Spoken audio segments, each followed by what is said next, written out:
네, 예수께서 예루살렘을 향하여 가시다라는 제목으로 오늘 종료주일 하나님 말씀을 증거하도록 하겠습니다. 자, 여러분 종료주일이 무슨 날인지 아시죠? 예수님께서 예루살렘에 입성하신 날입니다. 그리고 종료주일이 지나면 내일부터 우리는 한 주간 고난주간을 보내기도 합니다. 예수님이 나귀를 타시고 예루살렘에 입성하실 때 많은 사람들이 호산나 외치며 종려나무 가지를 흔들었습니다. 아주 큰 환영이 있었죠. 찬양과 함께 예수님은 예루살렘에 입성을 하셨고 또 동시에 고난을 준비하는 영적 전환점이 됩니다. 자, 여러분, 예수님은 이렇게 예루살렘에 몇 번 오셨지만 오늘 들어가실 때 예루살렘의 분위기는 이전과는 완전히 달랐습니다. 왜냐하면 예수님은 이제 십자가에 달려 돌아가시기 위해, 십자가를 지시기 위해 예루살렘에 오시는 것이었죠. 예루살렘에 들어가시기 전에 예수님은 잠깐 한 가지를 준비를 하십니다. 우리 29절에서 32절입니다. 시작. 감람원이라 불리는 산 쪽에 있는 벳바게와 베다니에 가까이 가셨을 때에 제자 중 둘을 보내시며 이르시되 너희는 맞은편 마을로 가라. 글리로 들어가면 아직 아무도 타보지 않은 나귀 새끼가 매어 있는 것을 보리니 풀어 끌고 오라. 만일 누가 너희에게 어찌하여 푸느냐 묻거든 말하기를 주가 쓰시겠다 하라 하시매 보내심을 받은 자들이 가서 그 말씀하신 대로 만난지라. 아멘. 아멘. 자, 여러분, 이 장면을 한번 머릿속에 그려보십시오. 화면을 한번 띄워주시면, 자, 이렇게 제자 둘이 가서 저 나귀 새끼를 보면서 주님이 뭐라고 말씀하셨죠? 주가 쓰시겠다 하라. 여러분 같으면 순종할 수 있겠습니까? 분명히 이게 이해가 되지 않아요. 무슨 설득과 설명이 필요한 것도 아니었고 그저 누가 물어보거든 주가 쓰시겠다 하라. 제자들은 순종했을까요? 안 했을까요? 이해가 되지 않았지만 순종했습니다. 그래서 나귀 새끼를 끌고 왔습니다. 자, 그런데 여기서 살펴볼 건 주님은 이 두 제자들에게 나귀 새끼를 끌고 올 때 주인한테 이렇게 설명하고 설득해라, 설득의 기술을 가르쳐 주지 않았다는 거예요. 그냥 말하라는 거예요. 이해가 되십니까? 그냥 선포하라는 거예요. 주님 말씀한 대로. 그런데 놀라운 사실은 이해가 되지 않았고 내 계획대로는 전혀 맞지 않은 방법이었지만 그저 주님 말씀에 순종하고 선포를 했더니 너무나 신기할 정도로 그 나귀 새끼 주인이 가져가라는 거예요. 이해가 되지 않죠, 여러분? 제자들이 아마 궁금했을 거예요. 나도 어떻게 된지 모르겠는데 그냥 예수님 말씀하신 대로 순종했더니 이런 문이 열렸어, 길이 열렸어 라는 거죠. 여기서 알 수 있는 게 이거예요. 기도하는 사람과 계획하는 사람의 차이가 여기 있습니다. 여러분, 계산으로는 도저히 맞지 않아요. 그렇죠? 그런데 기도하는 사람에게, 순종하는 사람에게 바로 이러한 기적이 일어날 줄 믿습니다. 그렇다면 여러분, 왜 예수님께서 하필이면 나귀 새끼를 타고 예루살렘에 입성하실까요? 두 가지가 있어요. 하나는 하나님 말씀을 이루기 위함이었습니다. 스가랴 9장 9절 시작. 시온에 따라 크게 기뻐할지어다. 예루살렘에 따라 즐거이 부를지어다. 보라, 내 왕이 내게 임하시나니 그는 공의로우시며 구원을 베푸시며 겸손하여서 나귀를 타시나니 나귀의 작은 것 곧 나귀 새끼니라. 아멘. 예수님이 나시기 전에 이미 500년 또는 600년 전에 스가랴 선지자의 입술을 통해서 예수님이 예루살렘에 입성하시는 것을 선포하셨습니다. 그러니까 예수님은 하루하루 일거수일투족이 그냥 즉흥적으로 이루어지는 것이 아니라 하나님의 섭리와 하나님의 계획 가운데 말씀이 이루어지고 있다는 거죠. 카이로스라고 하죠. 우리도 지금은 저와 여러분의 인생이 이해가 되지 않고 도대체 이게 깨닫지 못하고는 있지만 지금 우리 인생이 오늘 주신 하나님 말씀이 저와 여러분에게 성취되어 가고 있는 과정임을 믿으시길 바랍니다. 사람이 그 길을 계획할지라도 그 걸음을 인도하시는 분은 여호와 하나님이십니다. 그러므로 여러분, 지금 내가 모든 것이 성취되지 않아도 우리는 과정 가운데 놓여져 있습니다. 그러므로 우리가 부지런히 지금처럼 말씀을 읽고 듣고 묵상하고 연구하고 이런 또 예배 시간을 통하여서 성령께서 여러분에게 어떠한 감동을 주시면 여러분은 믿음으로 아멘 하고 받는 게 중요합니다. 아멘은 무슨 뜻이냐면 네, 주님 그렇게 되길 원합니다. 아멘은 하나님 말씀이 나에게 이루어질 줄 믿습니다라는 고백입니다. 그런데 여러분, 우리가 마음으로 받고 믿음으로 아멘 고백할 때 여러분이 하나님 말씀에 아멘으로 고백한 건 한 톨도 땅에 떨어지지 않고 하늘나라 기록되고 우리 안에 하나님 때가 되면 반드시 이루어질 줄 믿습니다. 그러므로 여러분 항상 하나님 말씀에는 아멘으로 화답하시길 바랍니다. 이 모든 축복의 말씀들이 나에게 이루어지기 때문이죠. 자, 두 번째는 왜 어린 나귀를 타고 가셨냐면 예수님의 겸손이 있습니다. 세상의 왕들을 보면 웅장한 체격에 아라비아 사람들은 백마와 흑마를 타고 다녔습니다. 그런데 이 어린 나귀는 그 백마와 흑마처럼 덩치가 큰 것도 아니었고 빨리 달릴 수 있는 말도 아니었습니다. 또 무장할 수 있는 그런 능력이 있는 말이 아니었고 그저 작은 연약한 나귀였습니다. 이 나귀에게 세상의 힘과 권세, 오만은 찾아볼 수가 없어요. 그럼 예수님이 왜 그렇게 연약한 나귀, 그것도 새끼를 타고 왔을까요? 우리에게 무엇을 보여주냐면 사람들은 이런 마음이 있어요. 어디를 가든지 다 이렇게 대우를 받기를 원합니다. 대접을 받기를 원하죠. 내가 이 정도 됐으니 이 정도 직분이고 내가 이만큼 살아왔으니 나에게 이렇게 대우해줘야 되는 거 아니야. 이런 마음들을 무언중에라도 갖고 있어요. 대접을 해야지 이런 마음. 그런데 여러분 이 대접이 나에게 이루어지지 않으면 속상하기도 하고 화가 나기도 합니다. 대부분 교만한 사람이 그렇고 열등감이 심한 사람일수록 그렇습니다. 왜 나를 대우를 안 해줘? 왜 내 말을 듣지 않아? 이런 마음들. 그러나 세상에 그 어느 왕보다 높으신 예수님은 전혀 대접을 받지 못하셨습니다. 그리고 예수님은 스스로 가장 연약한 나귀 새끼를 골라서 타고 예루살렘에 들어가셨습니다. 결코 예수님은 그렇다고 해서 열등감이나 패배의식에 사로잡히지 않았습니다. 여러분, 우리를 향한 예수님의 마음은 한 가지밖에 없어요. 사랑밖에 없어요. 사랑. 정말 사랑하면 자기 위치를 버리게 됩니다.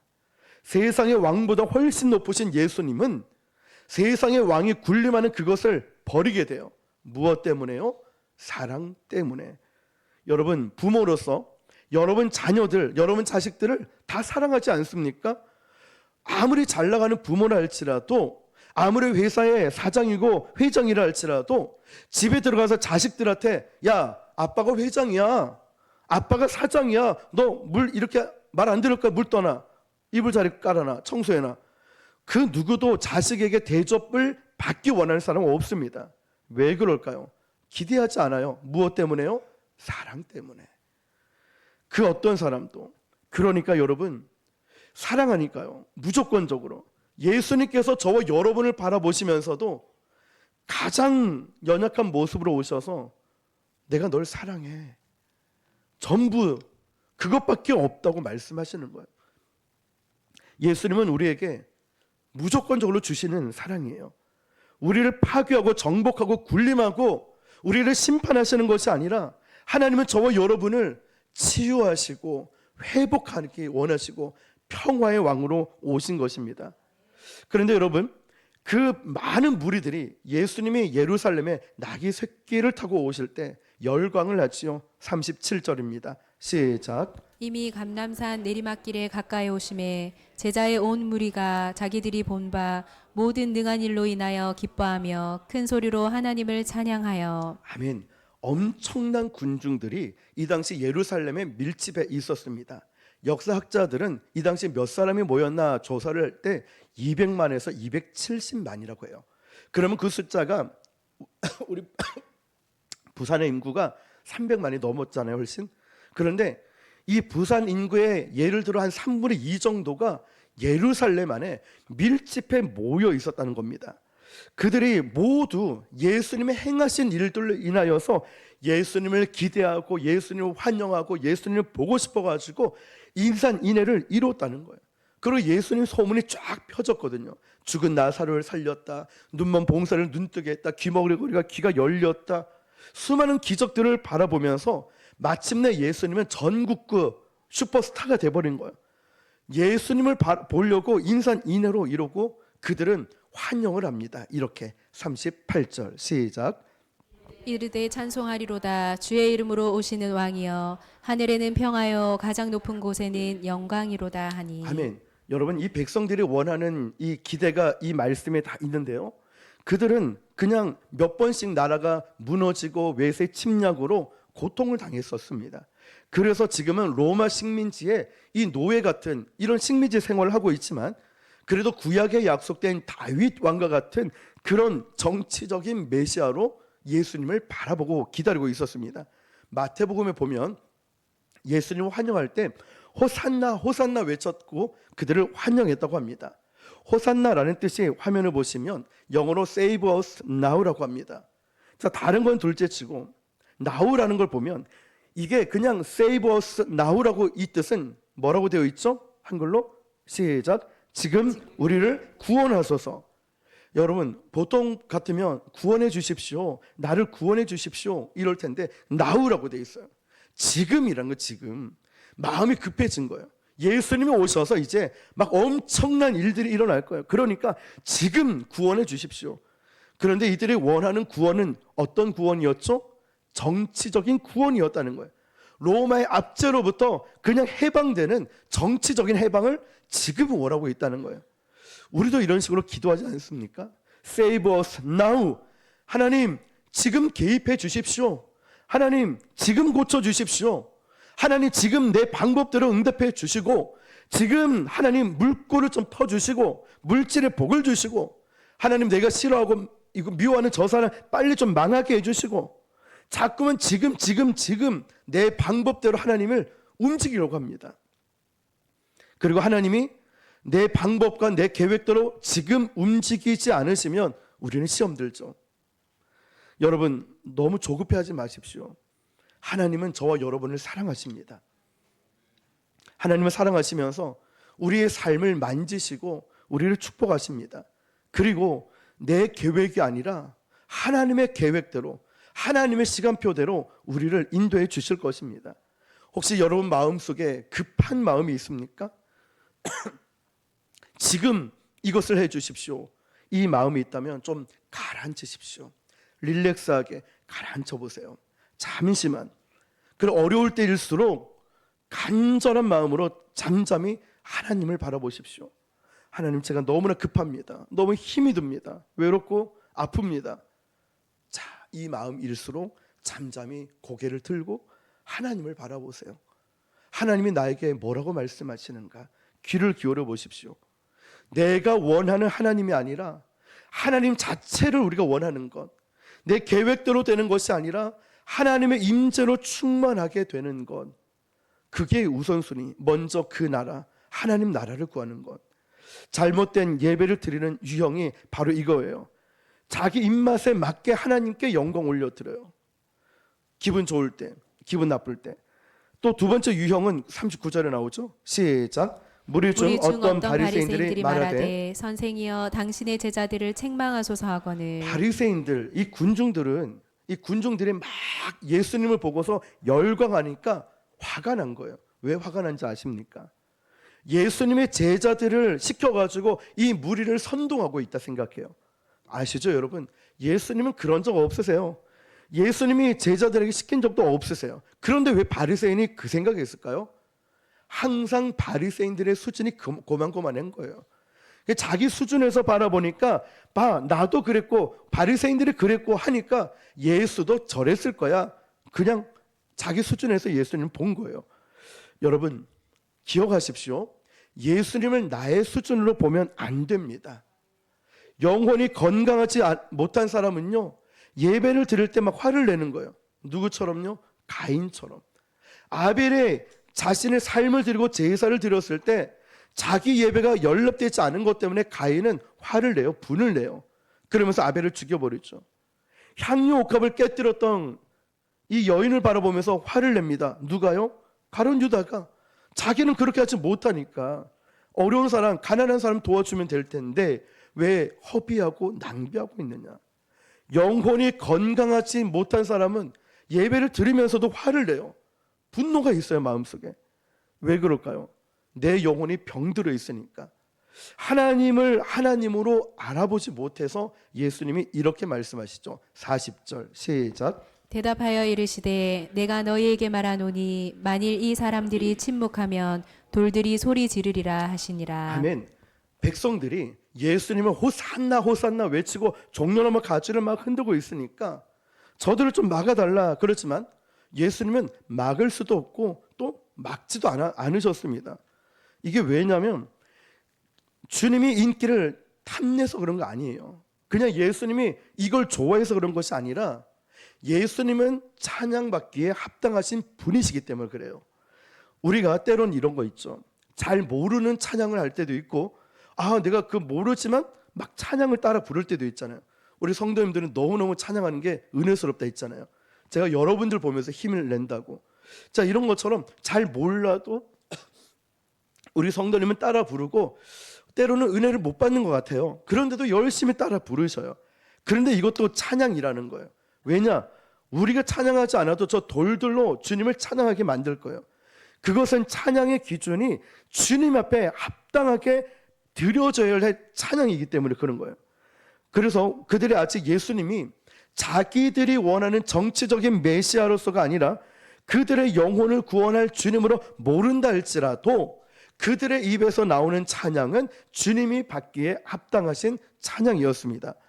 예수님께서 이제 들어오셔서 높은 곳으로 가서 예루살렘 성을 내려보시면서 이런 행동을 하셨어요. 41절 시작. 가까이 오사 성을 보시고 우시며. 영어 성경에 보니까요, 이 부분을 가까이 오사 성을 보며 우셨다는 이 표현을 영어 성경에 보니까 펑펑 우셨대요. 엉엉 우셨대요. 저는 이 부분에 눈물이 났어요. 주님이 왜 이 성을 바라보고 왜 그 백성들을 바라보면서 그냥 눈물 조금 찔끔 흘리는 게 아니라 눈물을 막 펑펑 쏟아 부으셨대요. 그냥 온 게 아니었어요. 제자들이 이 장면을 보며 깜짝 놀란 거예요. 아니, 자기들은 촌놈이기 때문에 야, 예루살렘 도시에 왔네? 사람이 이렇게 많네? 게다가 막 예수님 환영해 주니까 자기도 뭔가 된 것처럼, 자기도 유명세를 타는 것처럼 너무너무 기분이 좋아서 하늘을 나눌 것 같은데 예수님은 예루살렘을 내다보면서 펑펑 우셨다는 거예요. 펑펑 우셨다는 거예요. 왜냐하면 예수님은 영의 눈으로 보시기 때문에 우리가 보지 못하는 걸 보고 계시는 거예요.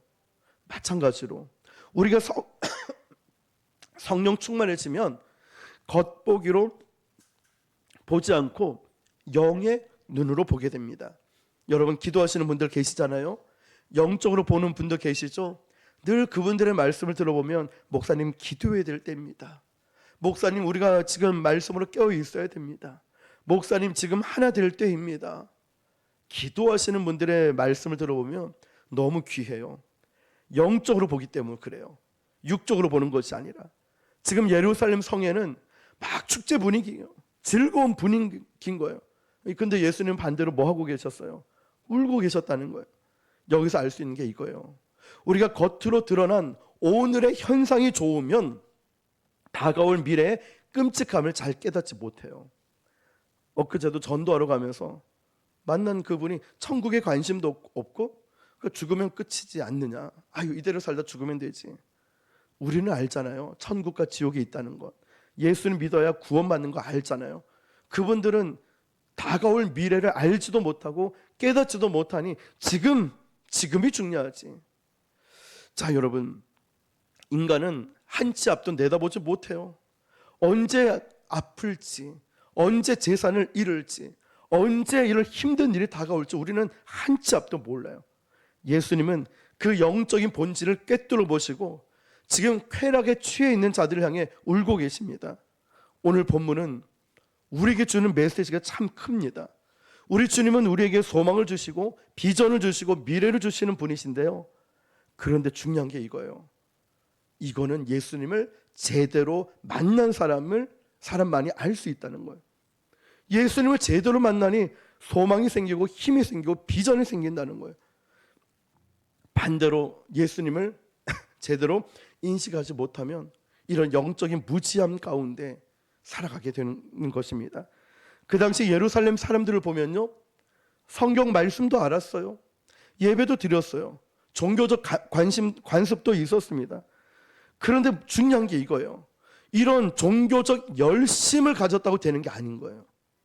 종교적으로 내가 열심히 봉사한다, 내가 열심히 헌신한다, 이게 중요한 게 아니라 십자가의 예수님을 제대로 알아야 된다는 것입니다. 아멘이십니까? 우리가 오늘 내 자신을 돌아봐야 돼요. 우리 여러분들 정말 열심히 잘 섬기는 거 알아요. 너무 귀합니다, 여러분. 그렇지만 저도 여러분도 한번 돌아보자고요. 오늘 십자가의 예수님을 제대로 알고 있는가? 정말 예수님으로 내가 살아가고 있는가? 내가 분명하게 예수님으로 인해 살아가고 있는가? 내 삶의 연장에서 이거 돌아봐야 돼요. 이거 없으면 안 되거든요, 우리는. 그런데 그들은 자신의 상황이 너무 힘드니까 입맛대로 하나님을 해석한 거예요. 자신들을 해방시켜줄 정치적인 메시아, 자기 인생의 제일 큰 문제였거든요. 일단 급한 불이나 좀 꺼보자, 이렇게 하면서 예수님을 호산나 외치며 환영합니다.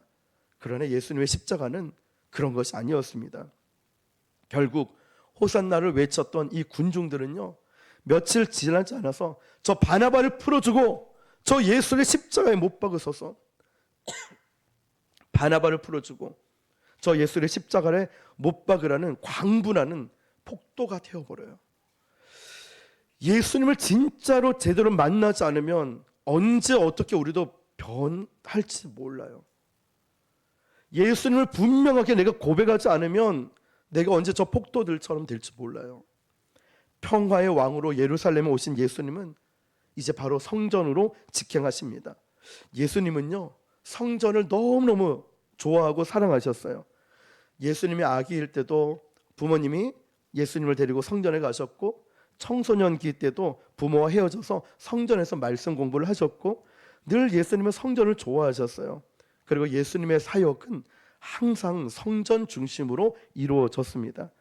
여러분, 우리가 주님이 사랑하는 이 성전, 이 교회를 그래서 우리가 사랑하는 거예요. 주님이 사랑하니까 나도 사랑하는 거예요. 우리 교회는 크지 않은 건물에 성도도 그렇게 많지는 않고 어쩌면 부족함이 더 많은 교회일지 모릅니다. 그런데 오늘 말씀을 한번 보십시오. 이 교회는 누가 세웠습니까? 이 목사가 세웠습니까? 아니에요. 우리 주님의 피값으로 세우신 교회입니다. 주님의 교회입니다. 그래서 우리가 교회를 사랑하는 거예요. 이 목사 때문에 사랑하는 것도 아니고 누구 때문에 사랑하는 게 아니라 주님이 저와 여러분을 부곡 순복음교회로 세우고 모이게 하시고 하나 되게 해주셔서 그것 때문에 사랑하는 거지, 저 때문에, 누구 때문이 아니라는 거죠. 그런데 정작 예루살렘 성전에 들어가니 어떤 일이 일어납니까?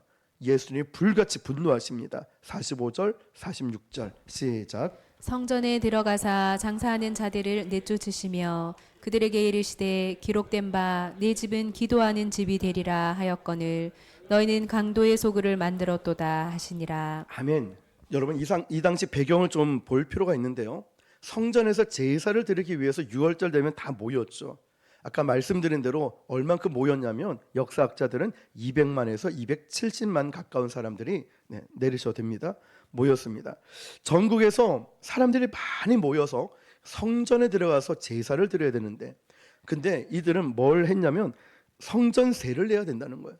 성전세를 내려가면 또 자기들이 가지고 있는 돈으로 못 내요. 이 당시 통용되고 있던 로마 그리고 헬라 화폐가 있었는데 안 됩니다. 이 성전에 들어가려면 그 화폐로 안 되고 유대 화폐로 환전을 해야 됩니다. 그래서 성전 앞에는 환전을 해주는 환전 상인들이 있었어요. 이들은 아무나 할 수 있는 것이 아니라 그 로마에서 지정해준 사람만이 할 수 있는 거예요. 그런데 환전하는데 종교 지도자들이 인정을 해줘서 인가를 내서 성전 문 앞에서 환전하는데 환율이 얼마나 높은지 몰라요. 그래도 성전에 들어가서 제사를 드려야 되니 울며 겨자 먹기로 큰 환부를 지불하고 손해를 보면서 돈을 바꿨다는 거예요. 거기에서 생겨나는 이익을 통해서 종교 지도자들에게 로비 자금으로 활용했어요. 그리고 성전에서 제사를 드릴 땐 또 어떻게 했냐면 소나 양이나 비둘기 가지고 가야 되잖아요.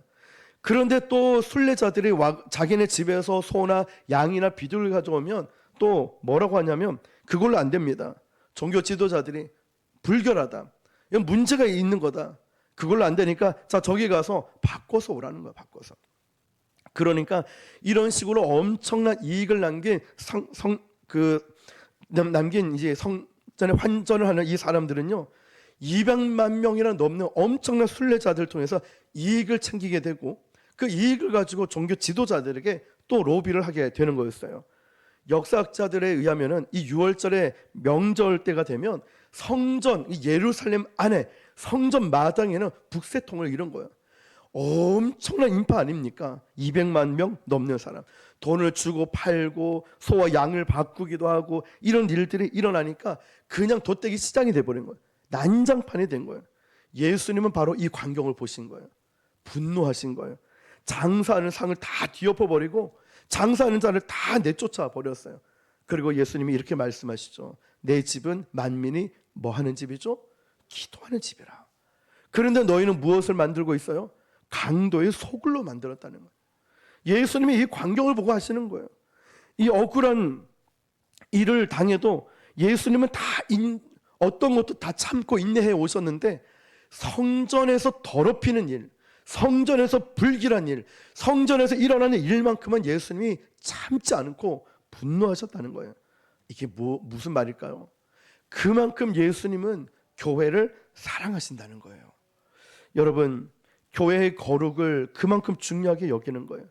교회가 세상의 돈이나 명예, 권력, 인기, 인간적인 방법으로 물들어 타락하면 반드시 주님이 채찍질, 분노하시게 됩니다. 교회 머리 대신 주님께서 내 집은 뭐 하는 집이라 했죠? 기도하는 집이라 한마디로 딱 정의하셨어요. 그러면 생각해 보세요. 거꾸로 하면 기도가 죽으면, 기도하지 않으면 그 교회는 더 이상 하나님의 임재가 없는 거예요. 교회라고 다 교회가 아닌 거 아시죠, 여러분? 교회에서 기도가 죽으면 그 교회는 더 이상 교회가 아닌 거예요. 하나님의 임재가 떠나니까.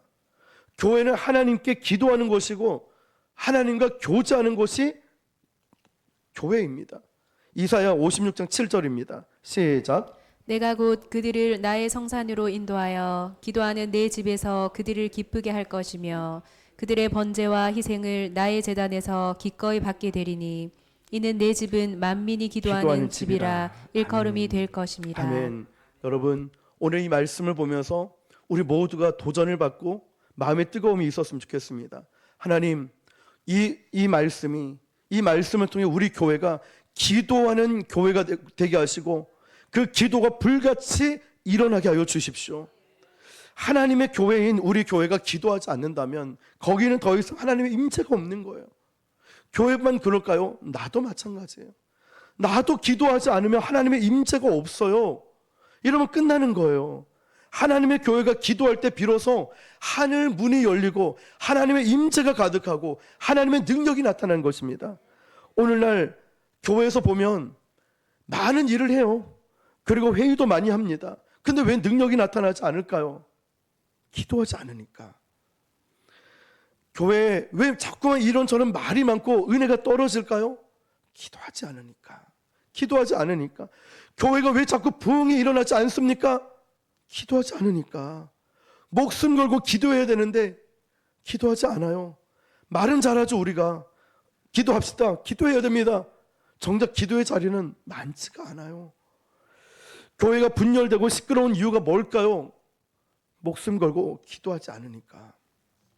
교회의 열정, 기쁨이 사라졌다고 다른 사람 볼 필요 없어요. 내가 기도하지 않으니까.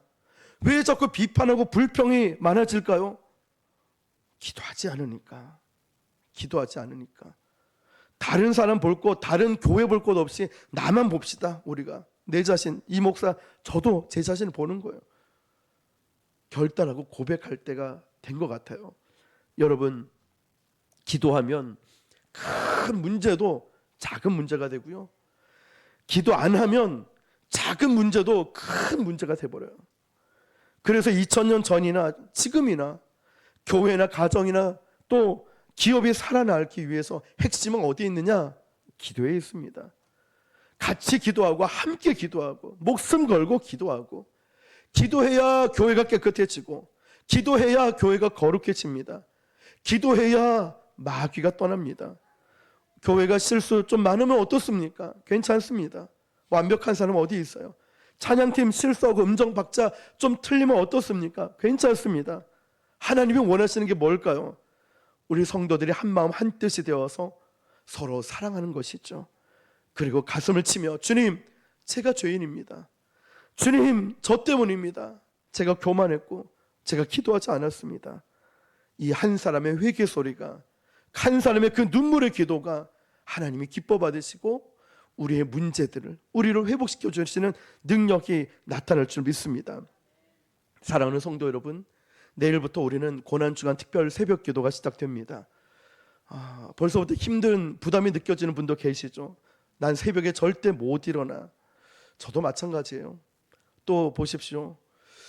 정말 우리 요 근래 아픈 분이 많아요. 오늘 아파서 못 나오신 분도 많고, 저 역시도 목감기가 와가지고 계속 목이 아픕니다. 이 몸 근육통까지 와가지고 힘들어요.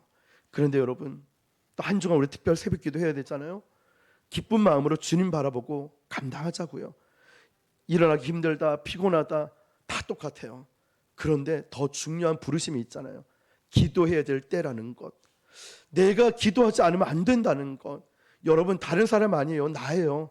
내가 기도해야 됩니다. 힘들어도 피곤해도 어쩌면 하루 종일 일도 제대로 못할 정도로 피곤할 수 있어요. 주님의 고난에 동참하는 마음으로 집중해서 이 기도 시간을 지키자고요.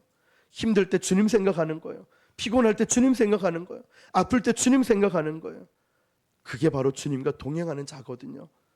우리는 이 고난주간 특별 새벽기도 통하여 하나님께서 엄청난 은혜와 영광과 기적을 부어주실 줄 믿습니다. 마지막 47절입니다. 시작. 예수께서 날마다 성전에서 가르치시니 대제사장들과 서기관들과 백성의 지도자들이 그를 죽이려고 꾀하되. 아멘. 여러분, 아이러니하지 않습니까? 예수님께서는 또 날마다 성전에서 말씀을 가르치셨어요. 그런데 대제사장, 서기관들, 지도자들은 예수님을 죽이러 모의를 하고 있다는 거예요. 여러분, 교회가 교회되게 만드는 원투 펀치는 하나는 기도이고 하나는 말씀이라는 거예요. 교회는 끊임없이 예수님 말씀이 흘러나오고 말씀을 가르치고 모일 때마다 기도하는 곳인 줄 믿습니다. 자, 옆에서 저런 종교 지도자들처럼 예수를 죽이러 모의해도 여러분 신경 쓰지 마십시오.